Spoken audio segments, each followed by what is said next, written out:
record to the computer. Okay, brilliant. Right, okay, folks, listen, thank you so much, as I've said, for coming along, taking the time out to come and have a sort of an introduction to this topic of neurodiversity. It may well be that you've heard an awful lot more about neurodiversity being spoken about, particularly when it comes to how that sits within the workplace, within organizations, for example. And with regards to it being as a topic, you may also have seen as well as people like sort of like the HR magazine have started to produce articles and send out articles with regards to the topic. Health and Safety Executive are now starting to make recommendations and encouraging organisations to think about the topic. And those that know me and that have been on my training before, I've had me delivering training for you folks. You've been very much aware that I come from a mental well-being and a learning development specialist background. However, I've also added on, due to demand, this topic of neurodiversity because people see it running hand in hand with how perhaps they might support people who might be struggling with their mental well-being. And it kind of makes sense as well, I suppose, because when it comes to people being neurodivergent, the statistics do show a much higher ratio of neurodivergent or neurodifferent people experiencing a co-occurrence of a mental health condition as well. So they kind of sit not necessarily directly side by side, but there's certainly an overlap with regards to how someone might be supported in the workplace in relation to how you might support somebody that might be well-being, mental well-being in its entirety, never mind if somebody's experiencing poor or ill mental health, just generally mental well-being. So they kind of sit very similar together within the business. So what I'm going to do is I'm going to run through and I'm going to cover some topics today. And what I'm going to have a look at is I'm going to talk to you about how we're all unique and how we're going to be mindful to remember that when it comes to our brains, essentially. So I'm going to dig into the topic of that. I'm going to talk to you about what neurodiversity means, and I'll talk to you about the main 7 neurodivergent presentations or summer conditions, I suppose. So you could name them in that way that people may well have as part of them as a person. We'll then look at a few facts and stats that surround it as well, and we'll look at insights, and then we'll look at some myths with regards to neurodiversity, and we'll also look at the language that surrounds it as well. And then we're going to wrap up, and it's just considerations. It's starting to get you to think about, okay, then if somebody's neurodivergent, is there anything specific or anything special that maybe I need to consider? Well, there is, but what I'm going to argue is what you may well put in place for somebody that's neurodivergent, for example, will work for everybody. So it's not necessarily that this is going to be right. We're going to highlight and it's only going to be a small number of the workforce that this is going to be anyway in beneficial to. That's absolutely not the case. What we're looking at here is if we put things in place to support perhaps our neurodivergent team members or colleagues, it will benefit everybody. That's what I'm getting at. So I want to keep you all safe when we're online as well. So let's be mindful of that when we think about it. At the end, I'm going to throw it open to a few questions if you wish to. If it's there, they might not crop up straight away after the session. It might be something that crops up in your mind afterwards, or it may well be, folks, if you're watching this recording of this video, it may well be that you got some questions, and if they weren't sort of brought up, the particular question or area that you want some more information on, then feel free to please reach out. I will be reaching out to everybody after this session anyway to see what people thought of the session. Okay, right. Well, at the core of all of this, and I kind of alluded to this, is that each and every one of us are unique as individuals. Those of you that have been on my training before when it comes to mental health first aid in particular, say for example, when I talk about that part of the training, I talk about our own individualness and our own window on the world and our own frame of reference. But then when it comes to generically everybody in society as well, when it comes to our identity, we are unique. And where does that come from? Well, that comes from what's our background, where we've come from, what's our socioeconomic background, what's our family size and situation, say for example, what's our education, what class were we born into, say for example, was it working class, was it what we describe as middle class, or maybe even upper class, for example, what was our education, like there's all these things that make up and contribute to who we are as an individual. And genetically wise, is that even a word? But genetic wise, that will influence us as being an individual as well. Then on top of that, we've got experiences, life experiences that will start to build upon this and create us as an individual. That will then move on to who we are individually when it comes to our thoughts and when it comes to our feelings. And when we think about, I suppose, neurodiversity, we can liken it to, I suppose the best way of doing it, I'm going to bit David Attenborough here, is think about biodiversity. When we think about this uniqueness of the human race. So if we think about biodiversity, for example, we've got all this massive variation of animal life and plant life across the globe, and we are part of that. We're part of that biodiversity. But then if we break that down again, when we think about biodiversity, we can break that down into subspecies. So we are part of the mammal group of subspecies in there, so we could break that down there as well. But then we've also got reptiles, we've got birds, so we can see how that breaks down. Then we can break down into subgroups again in those subspecies. So then we can move into a subgroup, for example, in the mammals such as apes, which we belong to that subgroup. And then if we break that down again, then we can move into human groups. And so when it comes to human groups, we can have ethnicity, say, for example, eye colour, the height of people, sort of like the size of people, for example, their framework, their skeletal framework, for example. You've got all these variations. And then onto that, we think, right, okay, then let's think about the diversity of the mind. So when we think about this uniqueness of all of us, it's important to think about, well, actually, we're probably going to be more different than we're going to be alike. We'll certainly have similarities, but the art of being able to understand and what's the word I'm looking for? Connect with other human beings is to be able to be aware of who that person is as an individual. It is important. Now, under this neurodiversity umbrella then comes people who are neurodivergent. So I'm going to talk to you about neurodiversity to begin with. So neurodiversity means everybody. Essentially, that sits underneath that umbrella. That's what it means. So when we talk about this topic of neurodiversity, we are essentially talking about every single person, every single human on the planet. And that's that rich diversity of the human minds. Your mind and the way that works could be different from the person that's next to you. Does that mean that's broken? No, absolutely not. That would be along sort of like the similar lines of saying that, for example, if you had, let's go gaming, if you had a PlayStation controller, would you expect that to work on a Nintendo Switch? No, because it's not the same sort of internal programming that's working, but would it produce the same results of the Nintendo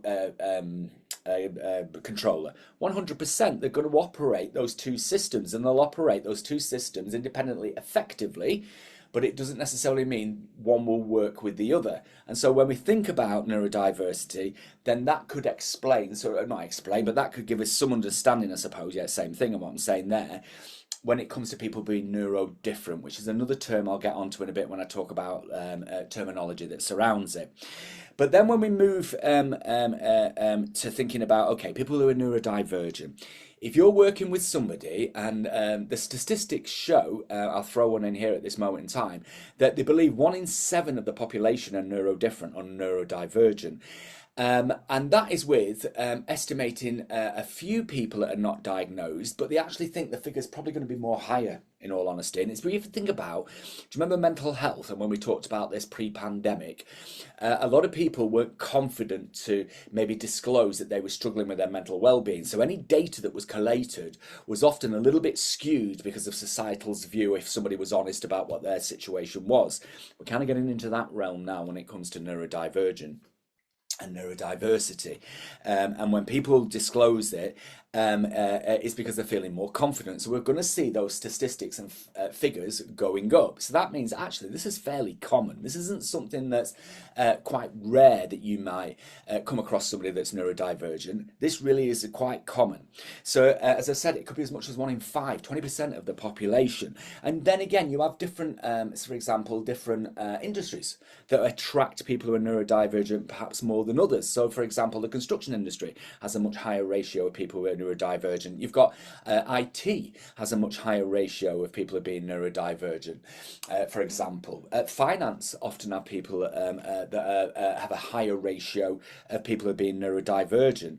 So there are certain sort of like areas of business that have more of a pull perhaps to people being neurodivergent. When we also think about neurodivergent, I'm going to go on to the 7 most common types and give you a bit of a brief overview of it. But also, I also want to point out that there's actually another couple that they might be including in this, and it kind of makes sense, but at the moment they're treated as exclusively mental health conditions. But I'll get into that in a moment. Let me give you an overview of the main 7 that you may well come across in your day-to-day lives. The first one, autism. I'm sure you've all heard of this. Autism spectrum condition, as it's known, and as its full title, sometimes known as disorder. So it's sometimes known as ASD as well as ASC when it comes to it. It's a neurological development disorder, autism. And there's certain criteria for people to be diagnosed, and the person must experience persistent difficulties when it comes to his social communication interaction, say, for example. Today, what we're going to be discussing about, and the people that you may well come across on your day-to-day, say, for example, lives in the workplace, are not going to be people with really quite complex needs, because those people are going to need quite intensive support to do this thing called life. We're going to be talking about people that have maybe the abilities, say for example, with the right support to be able to get on and do this life thing quite independently. So we've got that when we think about autism. And maybe there. Some used to be known as Asperger's, but then what they did was recategorize this and re-diagnose it around about 20 odd years ago now. So some people still prefer the old diagnosis if they were diagnosed when the condition was rebranded and renamed as autism spectrum condition. Then we've got ADHD, or attention deficit hyperactive disorder. Those of you that maybe know me on a little bit more of a knowledgeable basis, that we've known each other, shall we say, are aware that I present as having ADHD. It was a late life diagnosis, but it was kind of the final piece of jigsaw that fell into place about who I am. So it made a huge difference. So what is it? It's a neurodevelopmental condition, and it affects the brain structure of an individual and how that brain and the neurotransmissions work and fire around the brain. So essentially, what does that mean? That means that when the messages are sent out around the brain, typically those messages will not fire up or light up the brain in the way that you would see in what we'd maybe call a neurotypical brain. Another terminology, I'll get that into a bit. And this has been proven, or starting to be proven, under CT scans. When we think about it, about how this fires differently. There's 3 types of attention deficit hyperactive disorder, or ADHD. You've got inattentive, with regards to how a person might experience it. Then there's also the hyperactivity element of it. So you might have a person that's ADD, so that's the attention deficit disorder, or you may well have AHD, you might have HD, which is the hyperactive disorder, or you might have the ADHD, which is the combined. So you've got both of those, which is what I've got. So I've got the combined element of it. It's quite a cruel, probably the cruelest of all. It's classed as a mental health condition still at this moment in time, though that's looking to be recategorized, but we're not there yet. However, it's a double negative in the way that this is diagnosed. We've got deficit and disorder, and it's the only one across all mental health conditions. And so they look at it and say, well, this is actually quite a cruel mental health diagnosis, the way they look at it, because of the double negative impact on it. From there, you're more than likely aware of this and heard of this before, dyslexia. Now, dyslexia, this is a specific learning disability where an individual has clear areas of strengths, and they also have clear areas of challenges, but it's not about just necessarily being slow at reading or slow at spelling, for example. Dyslexia can also impact the processing and the retention. So we're talking about executive functioning here, of a person's memory, and it can be a decreased working memory is what we're talking about when we're talking about executive functioning. For example, what I mean about executive functioning, and this can be quite sort of common across all neurodivergent presentations. Executive function is, say, for example, where somebody says to you, can you go to the shop and buy me some butter, a loaf of bread, I don't know, some sparkling water and some orange juice? And with executive functioning, that person would really struggle to maybe think about, well, what was on that list of four? I'm only remembering the first one. And any subsequent things I was asked for, I don't have the ability to maybe think about adding those to it. So there could be struggles there when we think about dyslexia, when we think about it. The thing with dyslexia, though, for example, to let you know, MI5, MI6, and they are currently actively pursuing and recruiting people who've had dyslexic profile. And the reason being is they are far better critical thinkers than people who are what we would class as neurotypical thinkers. So that's the thing to be thinking of and thinking, whoa, hang on a minute, right, okay, I would have thought that maybe, and you might have had this view, which is understandable if you're not necessarily really aware of everything. But when we think about people being neurodivergent, often people think, well, they're just going to struggle throughout all of their life and they're not really going to be capable at all. That could be further from the truth. You can often find there's some really unique strengths. I'm not dismissing the challenges people can face, but there's often some real strengths that people can add absolute value to an organization and within a team, within the workplace. So don't discount that either. Dyscalculia is essentially the number version of dyslexia. And if you think about calculia, calculator, so that's where that sits in there from the Greek derivative. And again, when we think about this is where a person has challenges with regards to numbers, say, for example, and in particular, say, if you've got executive functioning challenges as well. So if you said to somebody, right, here's my mobile number, say, for example, and you were giving them that number, they might really struggle to go beyond the first bit of it, the 07, I don't know, 07932, say, for example. Beyond that, really difficult. Or if, for example, there's some coding needs to be put into a dialing pad, say, for example, that could prove to be difficult and tricky. Does that mean that the person can't work with numbers? No, we just work with the person and how they get around dealing with that on a day-to-day basis. They may well have put strategies and things in place that enable them to do so, but being aware of it means that you can support that effectively. Then we're going to move on and we're going to talk about dysgraphia. Dyspraxia is the next one, on the list. Dyspraxia is essentially coordination. And you've got major coordination movements and you've got minor. So what would your major be? Major would be, for example, putting a seatbelt on or getting dressed. Minor coordination movements might be, I don't know, maybe opening a can of beans, I've even thought of, weird way of describing it, but I'm talking about some much more smaller movements that are needed. So your minor and your majors on there. Sometimes people with dyspraxia, but this can occur with other people that are neurodivergent, are often seen as being like a bull in a china shop, and they're very clumsy and they bang into things and they're not spatially aware of where they're at. And when it comes to organisations, say, for example, if you're a hot desk organisation, and this can happen an awful lot with neurodivergent, but in particular, say, for example, with dyspraxia, is if you've got people hot desking continually, it means each and every time it can look like they're continually banging into stuff because their spatial awareness has to reset every time because of the dyspraxia and how that creates some challenges for them perhaps. Dysgraphia is all about the written word, and it's at that written expression when it comes to somebody. Now, there's lots of different types of advancement in AI support, say, for example, when it comes to maybe creating the written word. So there's ways that we can look at supporting somebody, say, for example, with dysgraphia, that they can get that support to be able to help with that particular presentation. So when we think about that, what would I probably say that could probably give you the easiest example? If you had, say, for example, a 4-year-old in front of you, and they were struggling to write and spell their name in a legible way, say, for example, then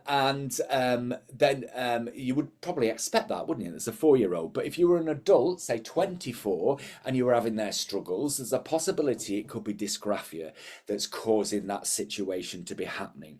And then also it could be that, for example, if you ask somebody with dysgraphia, can you take notes, say, for example, in a meeting? Well, that's going to work against them and create all levels of anxiety if you're asking somebody to do that. Well, what's a simple, quick way around that? record the meeting in notes. Sorry, on your phone in notes, you can do a recording on there. And you can take away that anxiety, and you can take away that stress, and you can eliminate that challenge that person might experience because you've asked them to do that.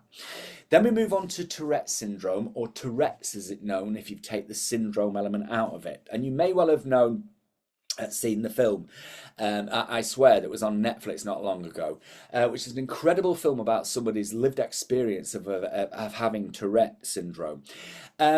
When it comes to somebody experiencing it, often, well, it's not often, it's part of their condition, is that they will have involuntary tics. So that could be twitches, it could be shoulder shrugging, it could be facial twitches, say, for example, and it can make involuntary sounds as well. It's known as ticking when they actually experience these kind of involuntary sounds and movements. And surprisingly, that a lot of people think, right, Tourette syndrome, everyone's going to swear, and they're going to swear out loud, and it'll all be really funny when they do it really inappropriately, but it's acutely embarrassing for the person. They've absolutely no control over when that happens. But you might be surprised to learn that only 1 out of 10 people who experience or have Tourette's actually have the verbal tic, where it comes out, where they come out with words. It's called coprolalia. Roughly around about there, my pronunciation. So yeah, coprolalia is where they're vocal and they have that swearing that comes out. So, but then there's another couple that I spoke to you about. But before I do, everyone, we're all part of that neurodiversity. So we are included in all of this. This is why I was talking to you earlier about how it's important to remember this. Then we've got OCD and we've got bipolar. They are now looking at both of those mental health conditions and considering whether they're not actually mental health conditions, they're actually neurodivergent presentations. We're not there yet with it, but it's interesting, and keep your mind open to it and keep your eyes peeled for it, is that may well become part of this list moving forwards. Now, on from this, we've got a language when it surrounds it, and language does matter when we are talking to somebody perhaps who might be neurodivergent. So what's the best thing I can give you in the way of advice for this? Ask somebody how they'd like to be spoken about with regards to that particular condition. It's a personal preference, plus there's perception that surrounds it as well, so we've got to be mindful there. But this always evolves. It's like the conversation when it comes to mental health as well. You could argue that should you be saying this when you're talking about mental health, or that. Those that know me, I always go with fact, go with it, and you're going to be less likely to cause offence. Yeah, it's always evolving. It's a difference, not a disorder necessarily. Absolutely, it might create challenges in a person's life that make it a bit more disorderly, but don't we all have things like that? When it comes to us as being individuals, that we may have challenges as part of our personality or our traits, or it might be our mental well-being or our mental health, it might be our physical health, it might be who we are as a person, it might be our demographic, whatever it may well be, that we may well have challenges just for being a human being. That is natural. That's what we could expect. So what have we got? Top of that list, neurodiversity. I've said to you, this means everybody. It's an umbrella term for all those below that to sit underneath it, including everyone, yeah, that sits there. And it does matter the language, as I've said. So neurodivergent. So neurodiverse, when we look at neurodiverse, this is when we describe a group of people, neurodiverse, that includes those where their cognitive functioning is perhaps different from the majority. So what I'm talking about there is the 7 that I've just listed, what we typically call neurodivergent. So a person's neurodivergent and the group of those people are called neurodiverse. Does that make sense? So that's how it fits there. Neurotype is essentially, does that mean the majority, say, for example? Does that mean people that you would class maybe sit as a minority, for example? But that's what we're saying. How does that person present? What's their neurotype is what we're looking at. It's their cognitive and it's their neurological profile, essentially. Then we've got, where are we? We've got neurodivergent. Neurodivergent, that's the person who what we maybe say was atypical. Rather than typical when it comes to a person's presentation. autistic, for example, an autistic person or somebody with ADHD. That's what we're getting at there when we talk about somebody being neurodivergent. As I've said, neuromajority is a majority of the population, where we'd say neurousual, I suppose. I don't, neurotypical, suppose, when we've got there, would fit in there what we're talking about. Neurominority is what it explains. It's people who are part of that neurodiverse group, or the neurodivergent individuals. And then we've also got another couple that might sit in there. They're not listed, but maybe we think about neuro-inclusive as a term. Neuro-inclusive means, okay, then from an organizational perspective or an environment perspective or practices perspective, are we accommodating and embracing neurodiversity? So do you say I didn't say neurodiverse groups, I said neurodiversity, because if we embrace everybody and we make sure everybody's included and everybody can be the best that they can be, because we've set up their environment to be their perfect best for that to happen, then we are being neuro-inclusive. That's what we mean by that. As I've said, I'm not a big believer in singling out smaller groups of individuals across society and changing everything to fit necessarily, as for example, that one particular group. If we keep in mind, if we do this for everybody, everybody benefits. And that's where we're going. And that's when we think about neuro-inclusive. Now, neurodifference, again, this is where maybe somebody describes this, where it reduces the stigma against disorder. So if somebody is, say, for example, attention deficit hyperactive disorder, you could have difference in there. Does that make sense? And so ultimately, what I'm trying to say with all of this is, you will not know what a person's preference is unless you ask them. How would you, and you can say to that person, what would best describe yourself, and how would you like to be described? Should we be talking about your neurodifference or your neurodivergence? And let the person lead on what they feel comfortable with. Myth busting. There's some myths in here that I'm going to run through briefly. Autism was caused by vaccines. Say, for example, it's been disproved this time and time again. There was times recently over the seas on the other side of the Atlantic where this was kind of alluded to, that it was paracetamols that were creating autism. And then we're thinking, right, okay, if that's the case, paracetamols only came out in the 1950s, yet the first cases of diagnosis of autism were in the 1940s. So how does that work? See where I'm coming from? It's about, sometimes there's some myths that surround it. ADHD is not real. 100% I've heard this often, yet when it comes to it. However, ADHD can be improved by people having the understanding of what they have with regards to their neuro presentation, how that might impact them, and with that, then if they have those coping mechanisms in place, that makes the ADHD element of their way their brain works more manageable, perhaps. Dyslexic people are too lazy to spell and read. I remember this being at school. I remember kids being thrown at the back of the classroom when I was younger because they were too thick to read. That's teachers saying that. Things have changed, thank goodness, that's happening, that it is. But I tell you what, dyslexic people and dyscalculia, say, for example, they tend to work far, far harder to achieve the same results of people that haven't got a dyslexic profile. So it's absolutely the opposite you tend to see. Neurodivergent people want special privileges and lower expectations. Couldn't be further from the truth. All it is, we want an equitable workplace, not equality. Equality, everybody's treated the same. Equitable, it means everyone has the same chance. There's your difference. So equality is all the same. Equity is, does everybody have the same chance? Is it a level playing field? So we don't want special privileges. We want that perfect setting so that the person can be their most brilliant self. That's what neurodivergent people, and all on the spectrum, the last one there. I understand this. Why? Because people have traits, say, for example, when it comes to autism.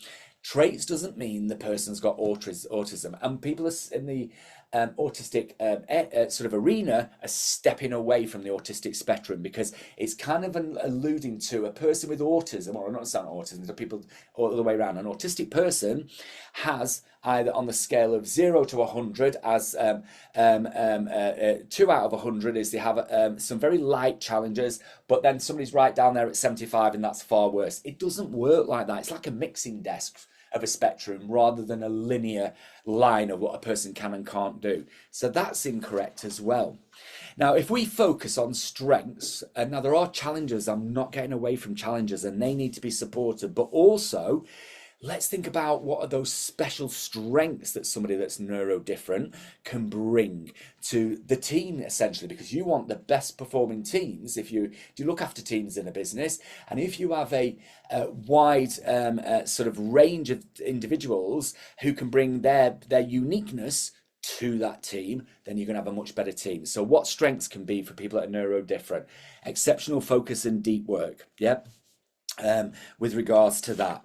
Then we've also got, what else? Attention to detail, for example. If somebody's truly focused. ADHD, though, if a person's not interested in the project, that could be the absolute opposite. Does this make sense? So it might get somebody that really needs to focus on doing a project where they feel that their neurodifference is working against them. Creative and innovative thinking, high energy and enthusiasm, particularly if there's that passion that's built into it as well, that can sometimes work detrimental as well, because you might sometimes have a difficulty pulling a colleague away from a project if they're absolutely absorbed and in deep focus on it. So they might forget to eat. They might just go all the way through the day without having something to drink, eat, or going to the toilet because they are so involved in it. So again, thinking about how somebody might present. Strong problem solving skills, excellent memory and knowledge retention. Why? Because they have to be, because those regular ways of retaining information is a struggle for them. So they've got to find ways around that, and in doing so often means that when they have learnt that information,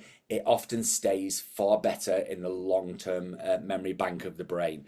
Honest and integrity, 100%. Sometimes, for example, an autistic person is known as not having a filter. Well, it's not. If you don't want to know the truth, don't ask an autistic person, because an autistic person will be honest and with that integrity, and they will tell you the truth. Routine and structure and consistency, 100%. But what could work as a challenge, though, is what happens if there's change? And how does that change impact somebody? But ultimately, diversity drives better teams, as it says there. Now, practical support, this is just some considerations to think about. Because I've said this isn't an all fix. This is an introduction to this topic. It's to get you thinking. It's to get you thinking about, right, what do I think about all of this? What do I want to do going forwards? Do I want to learn more? Do I think it's not for me? Anyway, we'll get into that in a minute, but let's think about maybe some practical support if somebody is neurodivergent in your team. So when it comes to practical support, for example, we need nice, clear, precise instructions if you are instructing somebody. So say, for example, if somebody was neurodivergent in your team, to give an example, and you said to them, right, I need this piece of work doing, say, for example, if you were a supervisor, a team leader, I need this piece of work doing, just get it to me when you can. That isn't clear enough for somebody that's neurodivergent. Indeed, I would argue that's not clear enough for anybody. It's open-ended, no good. Yeah, it doesn't allow the person to plan what they need to do. So if you're going to be precise, I would say to that person, listen, I need this piece of work doing, but I need it done by close of business on Friday, please. Can you get that back to me? Very clear, very direct, and you will have that work piece sent back to you when you've asked for it to be in. Does that make sense?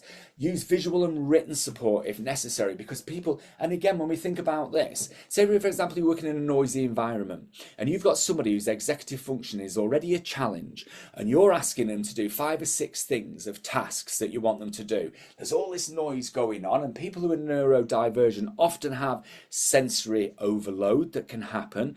So if we're mindful that actually if that's going on and that person's really struggling to concentrate on what a person's being asked to do, how can we give that person different ways of instructions? So can we do something visual? Can we do something pictorial, diagrammatical? Or do we do something that's written? It's something that they can refer back to and take away. Again, as I've said, sensory overload, let's be mindful of this. It could be noise, it could be smell, it could be touch, it could be hot desking. There's lots of things that may well go on. You may have busier days in the office and quieter days in the office.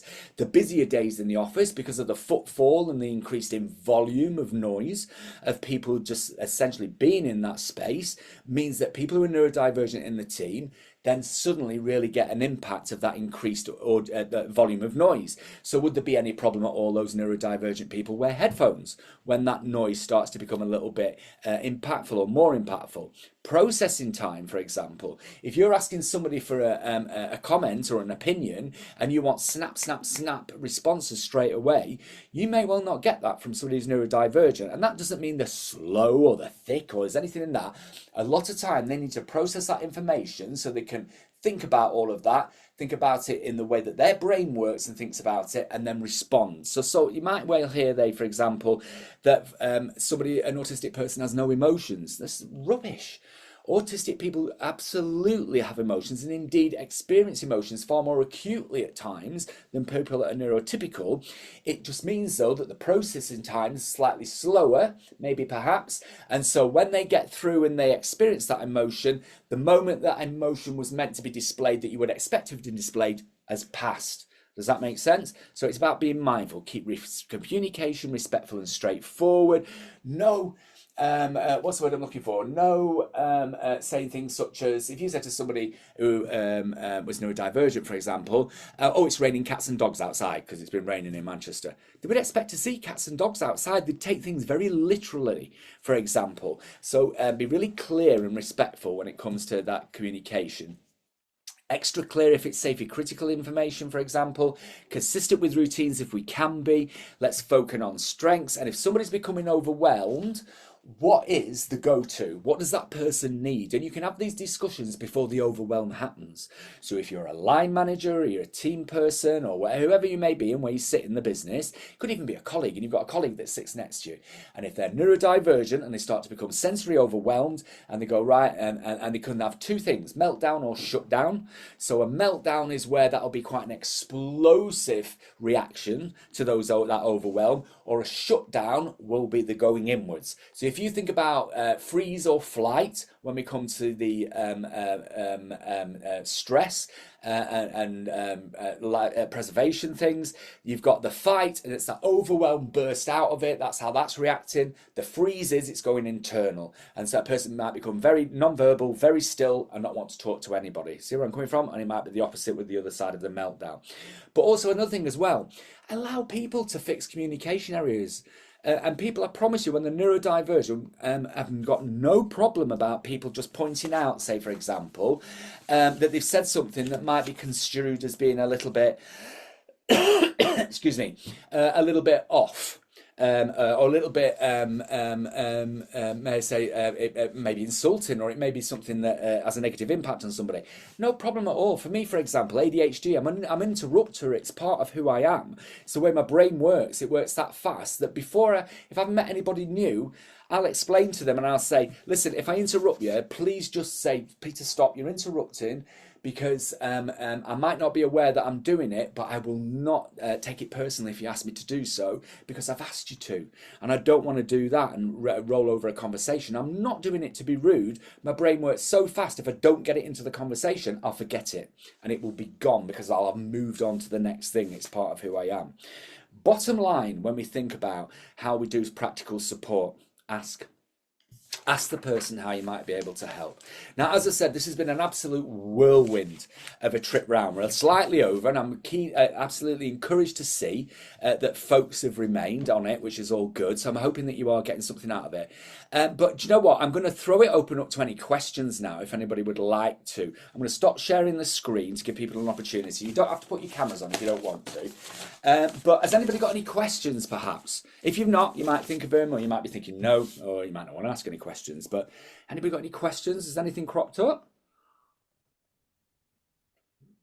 I suppose, Peter, one from me would be, like, what would you say is the best process to support somebody that's on the ASN or the ASD kind of like spectrum? Like, is there any like set program or any set process? Obviously, based on what we do, it's very process driven. So, that's why I always feel that in the technology realm, you tend to get more people that are maybe more aligned towards like ASN and things like that. So any guidance or advice around like helping people on board to the business where they've come from an unstructured environment into a structured working environment, what would you suggest?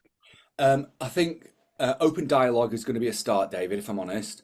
So open dialogue there is to find out what that challenges of that person might experience, transferring over to a different space and what that transfer might look like to that person. What challenge, like I said, what challenges that might need to be overcome to make that happen. But initially open dialogue. If I may, though, David, I'm going to have because there's something just cropped up in my mind, but I don't want to dash off and just start searching for it because I can't remember where I saw it. Can I have a look at that for you, and I'll throw that over for you. And if anybody else wants that, I'll let you know. But 100%, the first starting point is focus on the person first. Let it all surround that person first. And if they're going to come into that kind of environment, what does that look like? What does that look like to the person? What do you need to be aware of that might cause that person any challenges? How can you perhaps overcome those challenges? If you can't overcome some of those challenges and something might occur, say, for example, a meltdown or a shutdown, what happens then? Does that make sense?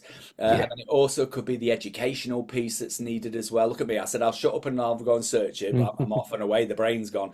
The educational piece would need to be, I suppose, as well for that individual, it's not suppose, it would be, is an open dialogue with that person's line manager, perhaps with their colleagues as to know what to expect, and an educational piece there to be able to support or understand, maybe is a better way of putting that, that colleagues understand. So yeah, so hopefully a little bit of that help. Hmm. But I will have a look for you for sure. Thank you. No worries. Right, let me have a look at the chat. What we got? Great overview. No worries, Lynn. Thanks. No problem. Kelly, brilliant. Thank you. You got that. Any other questions, folks? More than welcome if you wish to. Are you all like that? You're going, no, I've done. He's taught that much. I know Peter from the past. He never shuts up. Let's hang on, we've got one there. But what if you have someone who's displaying some of these characteristics? Okay, so if you've got somebody that is, I suppose, two ways. Are you aware that they might be neurodivergent or they're not neurodivergent? If you're unaware that they're neurodivergent, I suppose having an exploratory conversation and a supportive conversation that if you made observations, you've got to be mindful. If you made observations that this person might be presenting as being neurodifferent, right, but they seem unaware. Okay, right. So if you are going to have a conversation, you could maybe perhaps bring in the topic of neurodiversity, I think first would be how I would introduce it. This is a personal thing for me, say for example, so you're asking me. So if I was sort of thinking, right, somebody might be neurodifferent here, they might be neurodivergent. So if they are, I'd kind of broach it as a broad topic to begin with. And then perhaps I would narrow that down into what area I thought they might potentially be neurodivergent. So do we think maybe it could be autism, or could it be ADHD, or dyslexia, whatever that may well be. So then narrow the conversation down towards that specific area of neurodifference, and then just open up that discussion. And having a chat about it. So, but I wouldn't go in there necessarily going, I think you are, because I think that's a quick way for somebody to throw up the walls and the barriers and disconnect from you and not allow the conversation. So I wouldn't go in there diagnosing anybody. I think I bring it in as a generic conversation to begin with and see if any of it resonates with the person and they self-identify, if that makes sense. Let's have a look. It's not a question, but I think the frustration I see is a lot of places. Is that all right, Lynn? Perfect. I see a lot of places say the right things about neuroinclusion, but when it comes to including practical changes, they're slow to act to find ways to block meaningful progress. Karen, 100%. I hear you on this one. What I've been doing an awful lot this year is when I talk to organisations about being inclusive, and like I said to you about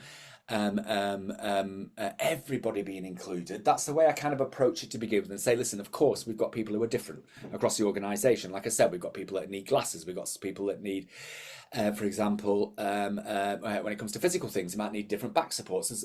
For example, all that ergonomics of where they might sit, that's already taken into account, for example. It's all part of this process where if you, as I said, if you go to single a particular group out and go, right, we need an educational piece on this, 100% you will do. But if you're going to sell this to the decision makers and the buyers within the organisation, what they want to look at is often they'll say, what's the return on investment? I get this asked. And do you know what? I can promise you this, that when it comes to return on investment, I've never once been asked that once a project's been delivered. What they want to know is how successful has that project been in supporting the people it was meant to support. What I've started to say to organisations, sorry it's a long-winded way this, Karen, but what I've started to say to organisations is that I've said, what would it cost the business if you don't think about doing this training or think about being inclusive for everybody. So it's kind of that where I'm coming at.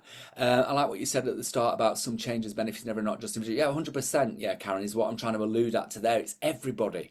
A lot of tools and techniques that help neurodivergent folk can help neurotypicals, as well as approaching potential supports without trying it specific, so they're able to help. Yeah, absolutely, Blue. I hear you with this as well.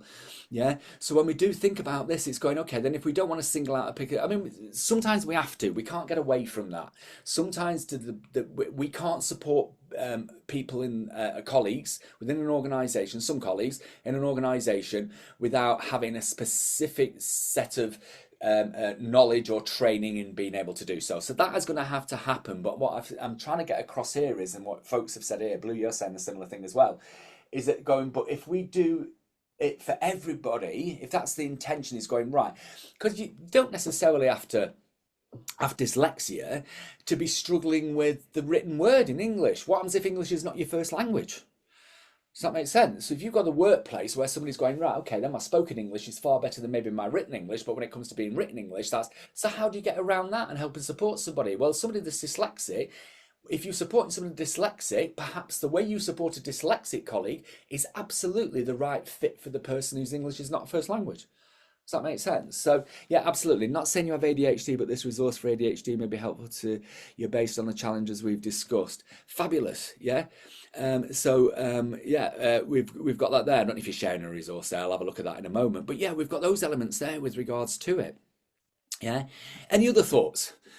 I'm mindful of time, so I'm just, but we're all here, so you're all there. But I'm hoping you're not all on your lunches, you know. I'm hoping that you're going to go and have your lunch after this, because I don't want you taking up your lunch hour listening to me bleeding drone on.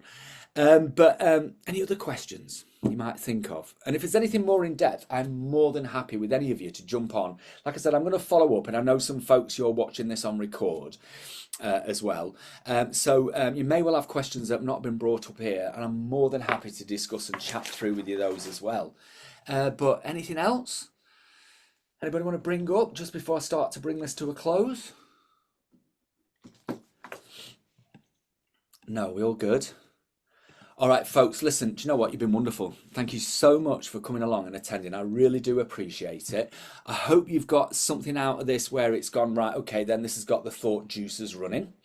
This is the first step. And then from here, I'm going to move on from this and I'm going to go, right, okay, then let's think about how we do more about this particular topic and how it can blend with everything else that we're doing. Okay. All right, folks. Thank you so much. You are more than welcome. Thanks for all the messages. I really do appreciate it. Yeah, but you are more than welcome. Wonderful stuff. Thank you so much, folks, and hope to see you all soon. Cheers, Peter. See you later. Bye. Thanks, Peter. Have a great day. Yeah, you too. Take care. Bye. Thanks. Bye. Bye.